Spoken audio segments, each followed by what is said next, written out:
नाशिकमधील खरात फाईल्सनं देशाला हादरवून सोडलं। त्यानंतर आता पोलीस तपासात खरातचे रोज नवे कारनामे बाहेर येत आहेत। मात्र अशातच खरातच्या एन्काउंटरच्या दाव्यांनी पुन्हा खळबळ माजली।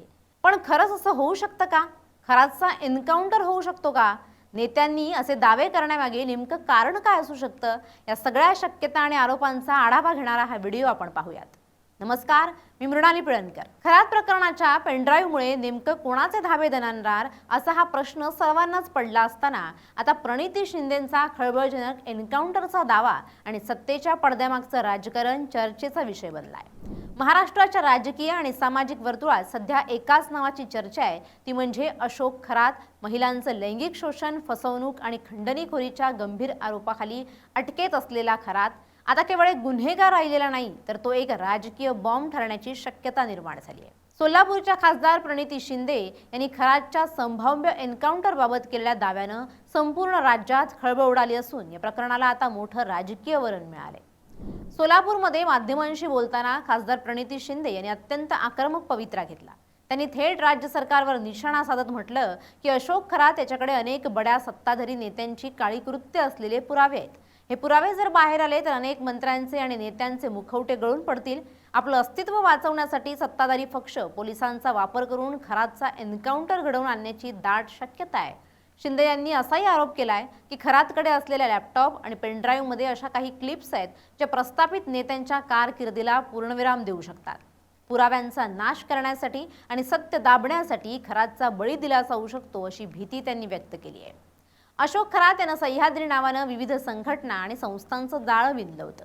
त्याच्यावर लैंगिक शोषणासह इतर अनेक गंभीर आरोप आहेत। अनेक महिलांनी खरातवर लग्नाचं आमिष दाखवून किंवा धाक दाखवून लैंगिक शोषण केल्याचे गुन्हे दाखल केले आहेत।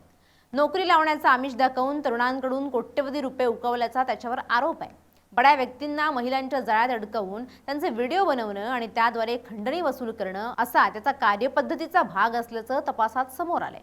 आता या प्रकरणातील 160 GB डेटा आणि त्या पेनड्राईव्हचं रहस्य काय यावर सुद्धा सविस्तर बोलूयात। विशेष तपास पथकानं खरातच्या अड्ड्यावर धाड टाकली असता त्यांना जे साहित्य मिळालं त्यानं पोलीस सुद्धा चक्रावून गेले।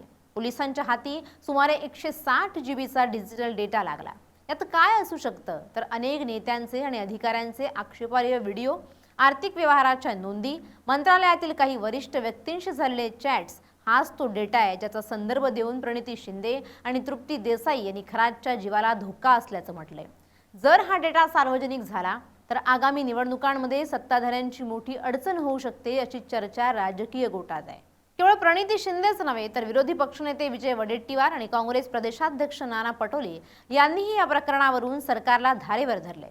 वडेट्टीवार यांच्या मते खरात हा केवळ प्यादा आहे, खरा वजीर सरकारमध्ये बसलाय। दुसरीकडे सत्ताधारी पक्षानं हे सर्व आरोप फेटाळून लावले आहेत। भाजप नेते प्रवीण दरेकर यांनी म्हटलंय की विरोधक केवळ प्रसिद्धीसाठी आणि जनतेची दिशाभूल करण्यासाठी एन्काउंटरच्या अफवा पसरवत आहेत। कायद्याचं राज्य असून आरोपींची सुरक्षा करणं ही पोलिसांची जबाबदारी आहे। कोणाचाही एन्काउंटर करण्याचा प्रश्न उद्भवतच नाही असं सत्ताधारी नेते स्पष्ट करतायत। सध्या अशोक खरात पोलीस कोठडीत असून त्याच्या प्रत्येक हालचालीवर लक्ष ठेवलं जाते। ईडी देखील त्याच्या बेनामी मालमत्तेची चौकशी करत आहे।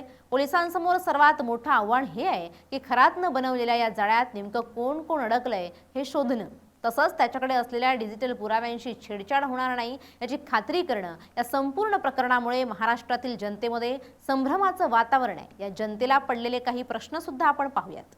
खरातला इतकी वर्ष राजकीय संरक्षण कोणाचं होतं? प्रणिती शिंदे यांनी व्यक्त केलेली भीती खरी ठरेल का? तपासातून बड्या नेत्यांची नावं खरोखरच समोर येतील की प्रकरण दाबलं जाईल? असे अनेक सवाल सध्या सर्वसामान्यांच्या मनात आहेत। अशोक खरात प्रकरण हे केवळ गुन्हेगारीचं नसून ते सत्ता, पैसा आणि वासनेच्या खेळाचं एक भीषण उदाहरण ठरतंय। खासदार प्रणिती शिंदे यांनी एन्काउंटरचा मुद्दा उपस्थित करून सरकारला बॅकफूटवर आणण्याचा प्रयत्न केलाय। आता चेंडू गृह विभागाच्या दरबारात असून खरातची सुरक्षितता आणि निपक्षपाती तपास हीच सरकारची अग्निपरीक्षा ठरणार आहे। पुढील काही दिवसात SIT या 160 GB डेटाचं विश्लेषण करून काय माहिती बाहेर काढतं यावर महाराष्ट्राच्या राजकारणाची दिशा ठरेल। Bureau report, LS Marathi.